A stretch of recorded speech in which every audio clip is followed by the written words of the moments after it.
We are now discussing about the most powerful class of automata, Turing machines, and today we are going to discuss about decidability and halting problem for Turing machines.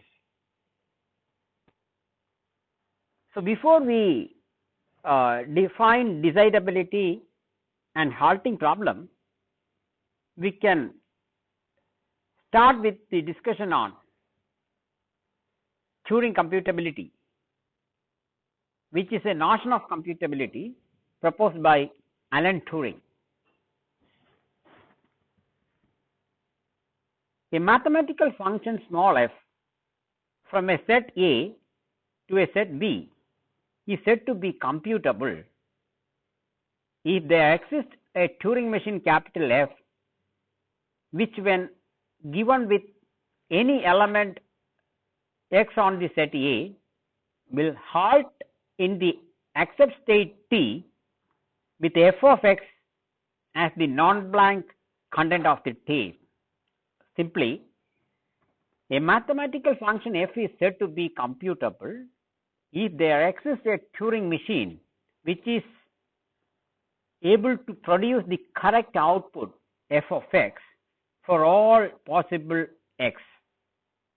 So, that is the notion of computability proposed by Alan Turing. A mathematical function f is said to be computable if you can find a Turing machine which will take as input any element of the domain of the function and will produce the output of the function as the output of the Turing machine. So, what we are saying is, if a function small f is computable, then there exists a Turing machine, call it as capital F, which will take an arbitrary input of the function small f and produce f of x for all possible x. So, that is the notion of Turing computability. We can look at some example computable functions. The first function is the increment function on the set of natural numbers. We can easily prove that the increment function is computable because you can design a Turing machine which will take an arbitrary natural number and will produce the next natural number as output. So, it is computable. Another example, we can prove that the addition function, which is taking two natural numbers x and y and produces their sum as output, is a computable function. We already have discussed a Turing machine which takes unary representation of two numbers and produces their sum in unary representation. So, we can say that addition is a computable function. Another example, we can prove that the square function is computable. That is, there exists a Turing machine which is capable of computing the square of any natural number. And in fact, because you can perform addition using a Turing machine, you can do repeated addition, or you can use the same Turing machine a number of times to add x to itself. And if you do it x times, what you are getting is a square. That is one way of designing it. And we can see that subtraction is also computable because there exists a Turing machine for performing subtraction. And if that is the case, you can have a Turing machine for division. Maybe you go for repeated subtraction. So, all the basic arithmetic operations are computable. If you remember, we have discussed Turing machines for checking whether a number is greater than or equal to another number or not. Similarly, we can design Turing machine for checking less than, also equal to. So, basically, Turing machines exist for all the basic arithmetic and logic operations. Now, if you consider the core functional units in a digital computer. You know that basically it is arithmetic and logic unit,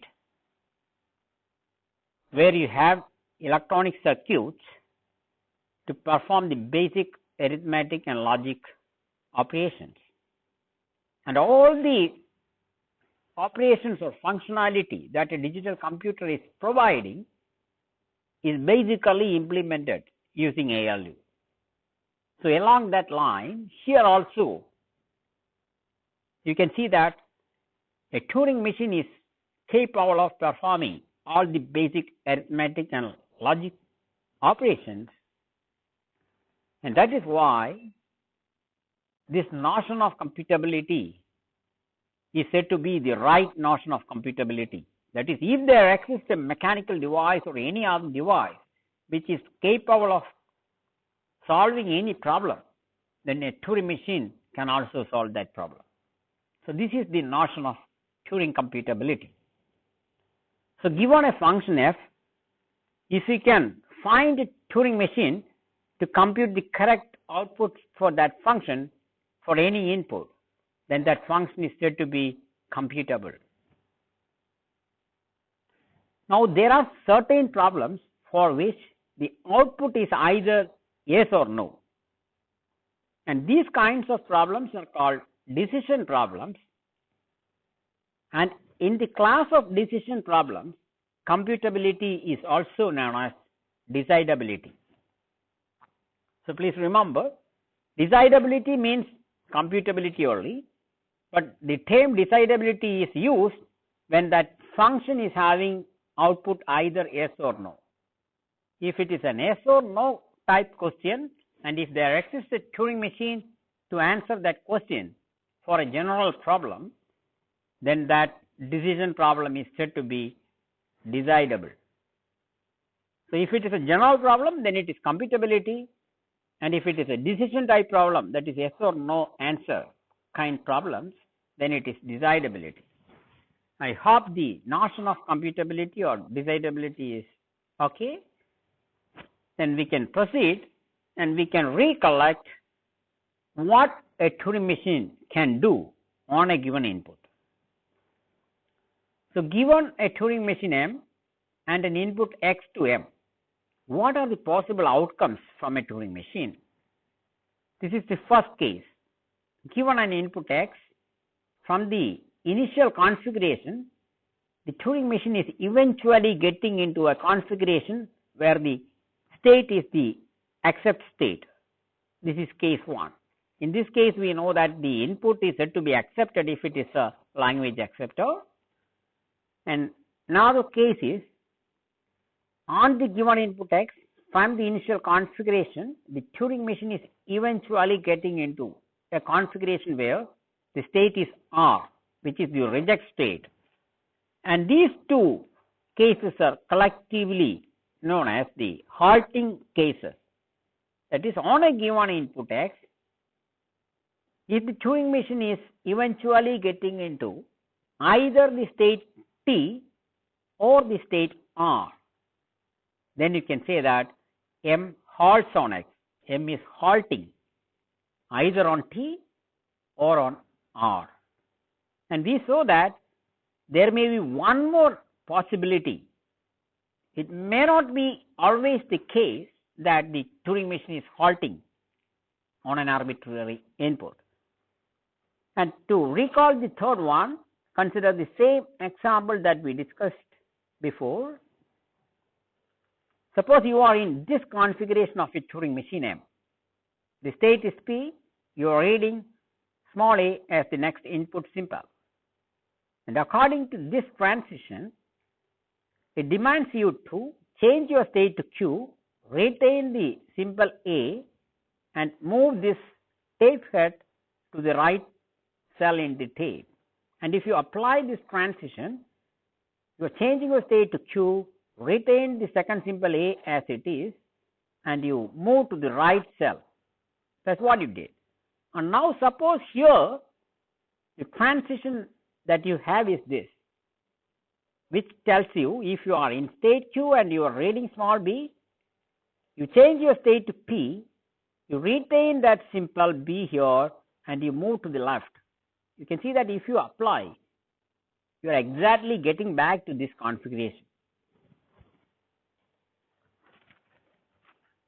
And now again this applies, and this behavior happens forever.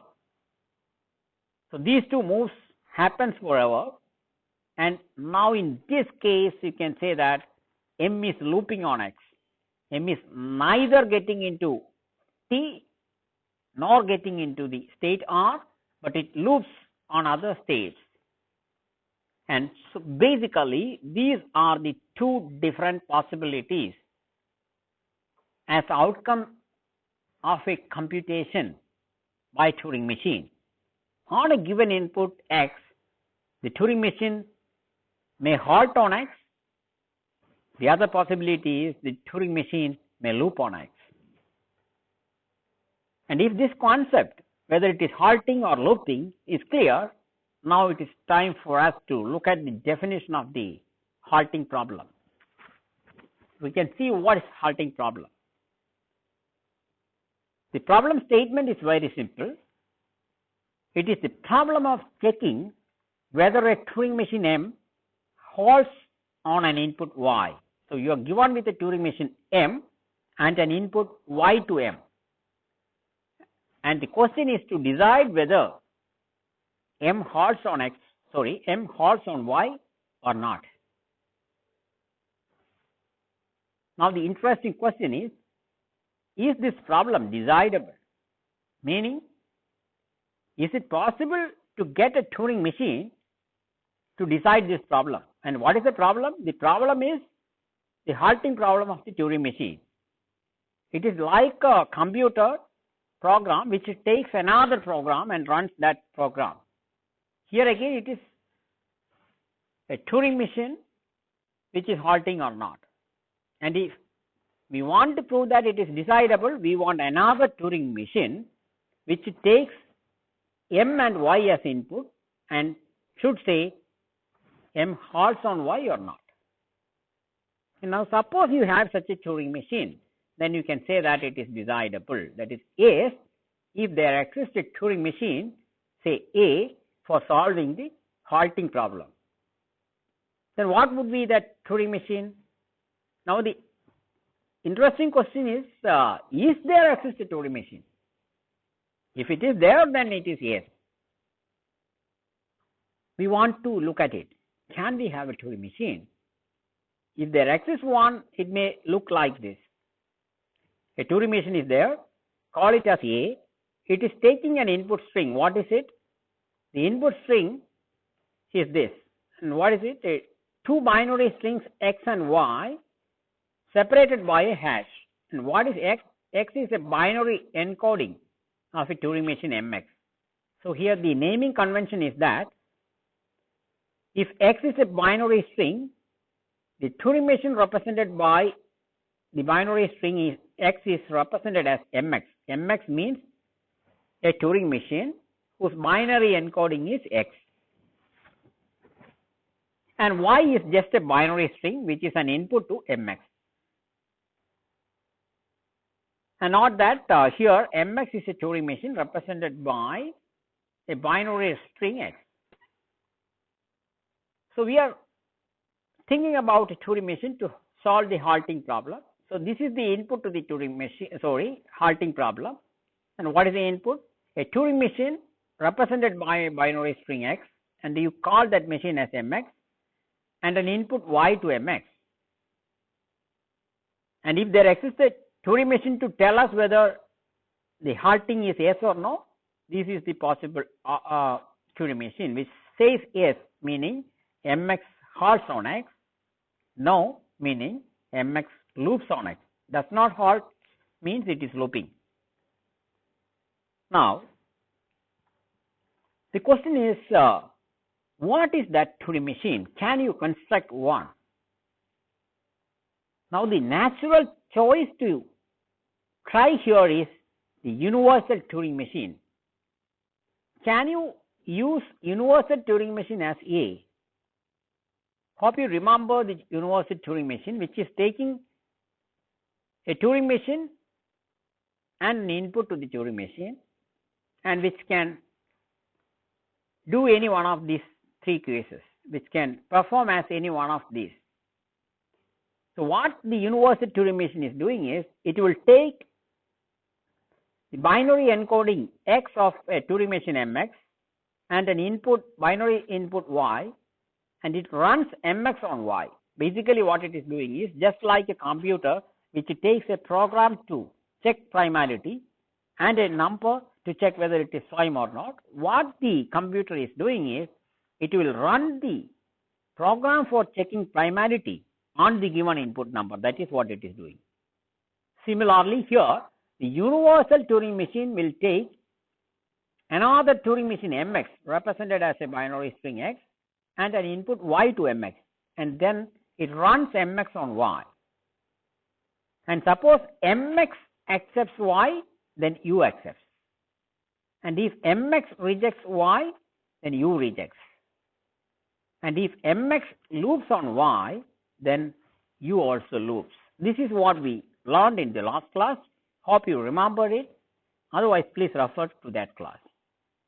And now, in the first two cases, you can say mx is halting on x, because in both the cases mx is getting into a halt state, either t or r. So, in these two cases you can say yes, mx is halting on y. What in the last case, the universal Turing machine cannot say whether or not mx halts on x, because it is neither getting into t or r. But how can you decide it?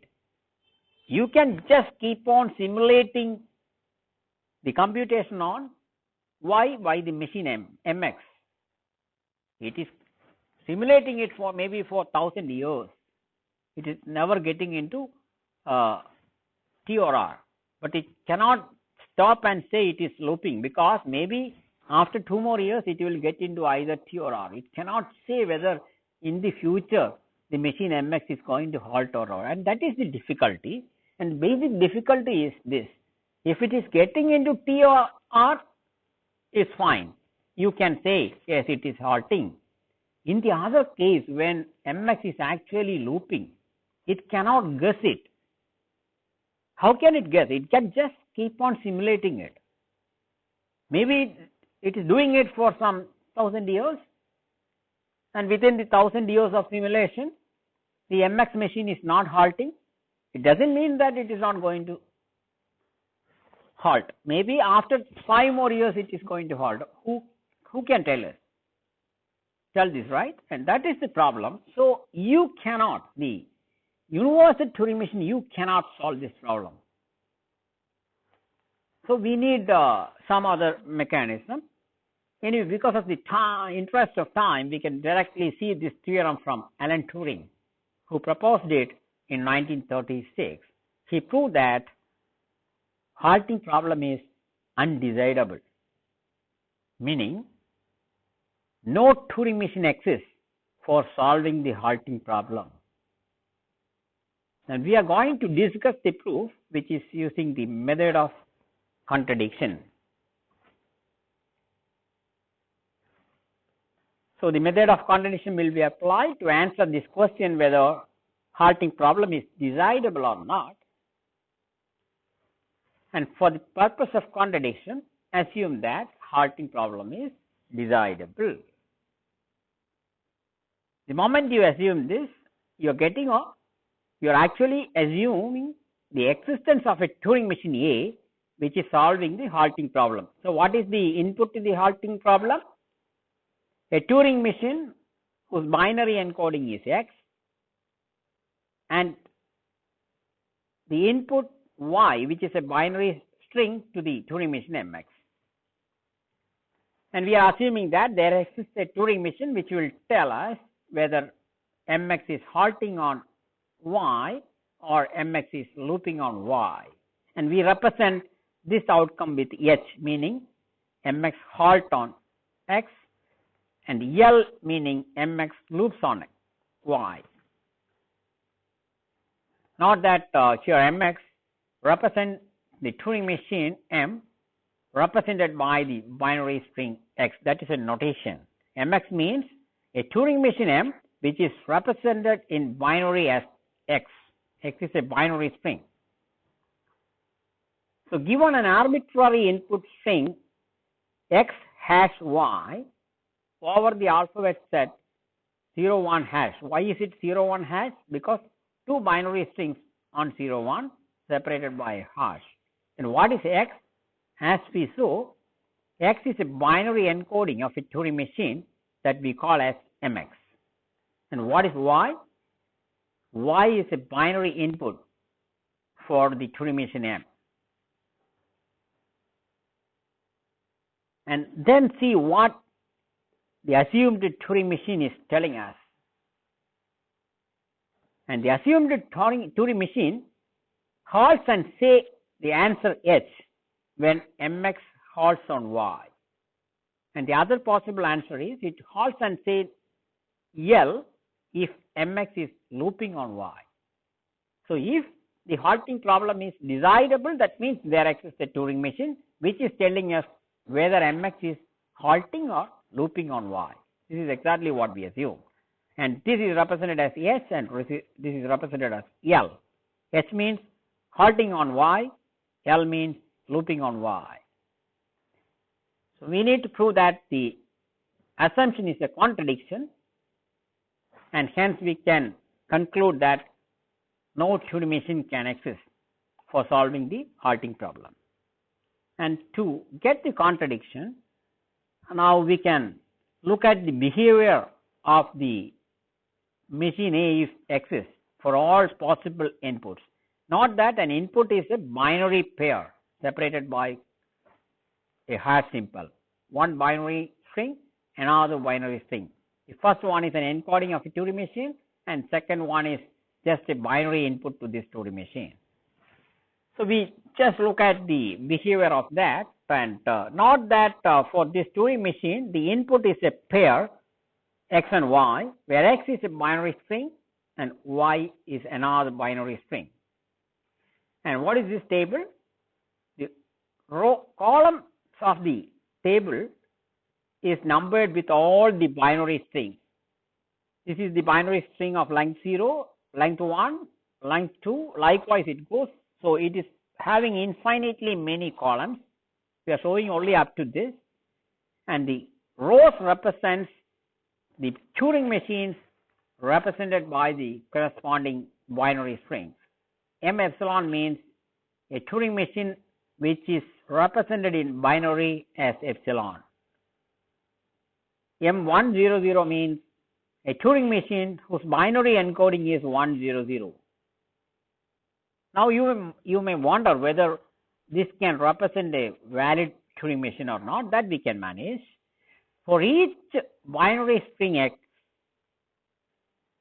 let Mx, that is the Turing machine, denote a Turing machine M if X is a valid binary encoding of a Turing machine. In the last class, we saw that you can have a finite state automaton to check whether a binary string is representing a valid Turing machine or not. So, you can check it. If it is, then you take it as the Turing machine which is represented in binary string X. As you doubt, some of the binary strings like epsilon may not be or cannot represent a valid Turing machine. In that case, you assume that Turing machine like this is a trivial looping Turing machine. You take it as a Turing machine with just one state and which loops on all inputs, and which is what is represented as M loop. So, that confusion is removed. A Turing machine may be represented in binary using some of these numbers, then it is that Turing machine. If that binary string is not representing any valid encoding, then the Turing machine is assumed as a trivial looping Turing machine. So, now see that these are all binary strings, and what this binary string is representing is a Turing machine. If it is in fact the binary encoding of a Turing machine, then that is a Turing machine. Otherwise, you assume that it is a trivially looping Turing machines, and not that a Turing machine can be uniquely represented in binary, which we discussed in the last class, and the rows of these tables are all the binary strings. So, infinite number of rows are there. So, every possible Turing machine is represented by a binary string, and binary string appears in one of the rows. So, every Turing machine is represented by this table.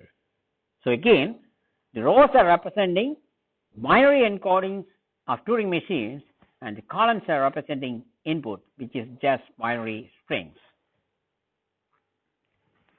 Now, what is a table entry? A table entry mxy tells whether mx halts on y or not. For example, if you look at this table entry at this cell, what is a row index? It is M11. That means the Turing machine represented by the binary string 11 is looping when it is given with the input 011. So, that is it. An entry mx comma y tells you whether the Turing machine mx halts on y or loops on y. So, each entry in the table can be either L or H, depending on whether it is looping or halting. We assumed that there exists a Turing machine A to solve the halting problem. That means, if you supply say M11 and 011 as input to the Turing machine A, then A will tell you whether the entry is L or H, and that is true for all the rows and columns.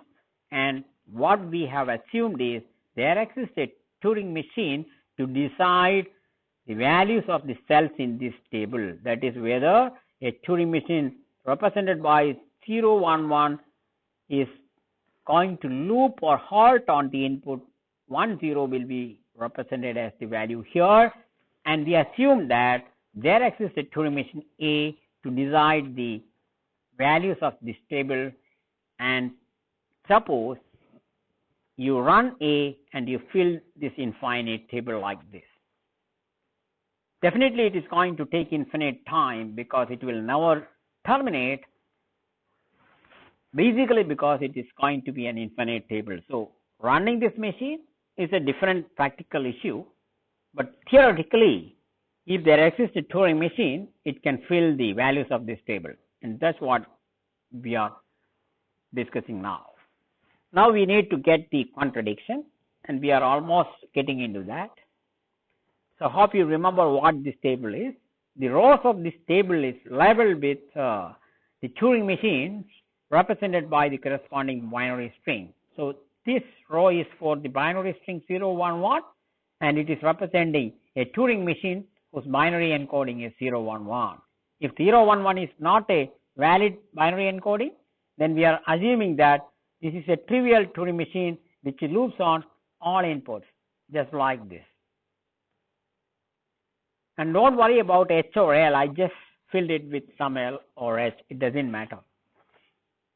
And the column represents, index represents the input to the corresponding Turing machine. For example, here this represents that 1 is the input to the Turing machine represented by the binary string 10. That's it. Now, look at the assumed Turing machine, which is taking a binary encoding of a Turing machine mx and an input binary input y to mx, and it is telling you whether mx is halting on y or mx is looping on y. And now, with this Turing machine as a sub procedure, we are going to construct another Turing machine B. B is going to run A inside and going to produce a new output. And what B is doing is, B will create this input. What is this input? Two binary string, both are same. X is a binary string, hash followed by X. That is what it is generating as input. It can generate because you just generate a binary string X and you then make X hash X and supply it to A and you run A. That is what B is doing. So, what B is doing is, it creates X hash X, where X is a binary string, and then it gives this as input to A and runs it. And what A will do? A will either say H or L. Suppose A says H, then what B is doing is B will just enter a loop. How can it enter? Just create a new state, and in that state you move right and left, stay there forever. So it is very easy to create a trivial loop. So if A is telling H, then B is entering a loop. What is the other answer from A? It is L. Then B is entering its accept state and hence halting. You know that when a machine is entering either T or R, it is halting. So that is this Turing machine. It's a very simple construction. What it is doing is it generates this input, binary string X, hash again X, and it gives it as an input to A and runs A. If A is saying H, then B is entering a loop, and if A is saying L, B is entering T state and hence halting. Now, what is the behavior of B?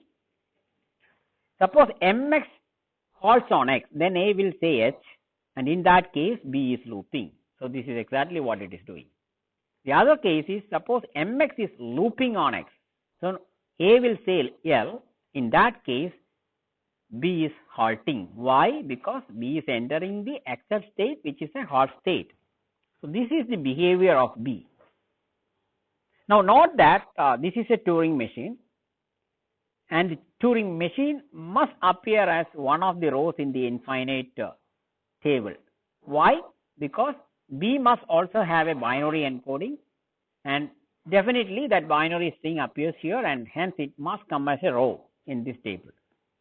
Now the question is there any row in this table for Mx such that Mx is nothing but the machine B?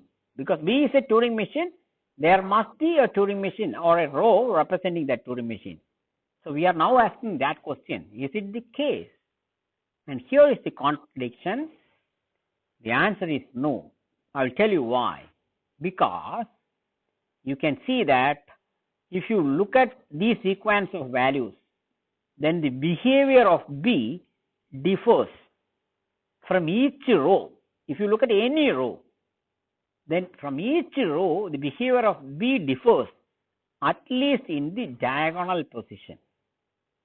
Now why is it so? If you look at this diagonal, what is it saying? The value is H. The machine A is telling it is H. What is the meaning of it? It means the machine M001 is halting on input 001. In that case, what B is doing? Because A is telling H, B is looping. That is, the behavior of B at least differs in this position. It is L for B. But for this machine, it is H, and for B, it is L because of this behavior. And you can verify that the machine B essentially complements the diagonal of this table. So what it is doing is, it will run 1 0 on 1 0. So exactly the diagonal. It will run 1 0 hash 1 0. So M10 will be executed on 1 0. That is true for all the diagonal positions. And if this answer is H, then you are getting B to loop. Okay, the machine B will be looping, and here this machine is halting. So the machine will differ from M11 in the diagonal position, and that is true for all these rows. You can verify it if you want. And if you just look at the diagonal, this is the original diagonal that you have, and you can see that the behavior of B is just opposite in the diagonal position, because if M11 is halting on 1 1, in this case B will loop on 1 1. So you can see that essentially the machine B is complementing the diagonal of this table, and therefore the machine B differs from the machine in the ith row for all I in the diagonal position I, because at least in that position it differs. I hope you are following it, otherwise please watch it again and see what we are discussing. And now we are just proving that the machine V is not appearing in this table, and which is a contradiction. And why is it a contradiction? Because it's a valid Turing machine, and therefore from the previous lecture we know that there exists a binary encoding, and definitely binary encoding is appearing here. But we proved that that is not possible. That is a contradiction. So what is the contradiction? The contradiction is our assumption that there exists a Turing machine for solving the halting problem. So we are concluding that there exists no Turing machine to decide the halting problem, and hence the halting problem must be undesirable. So we are finishing with this, and what we discuss today is about decidability and halting problem. A decision problem is said to be decidable if there exists a Turing machine which can decide the answer for a decision problem. And the halting problem is asking you to see whether a Turing machine M halts on an input Y or not. And we prove that this is an undecidable problem. No Turing machine can solve the halting problem. And with this, we are finishing this lecture, and we have finished our discussion on all the classes of automata which is included in our course. Thank you.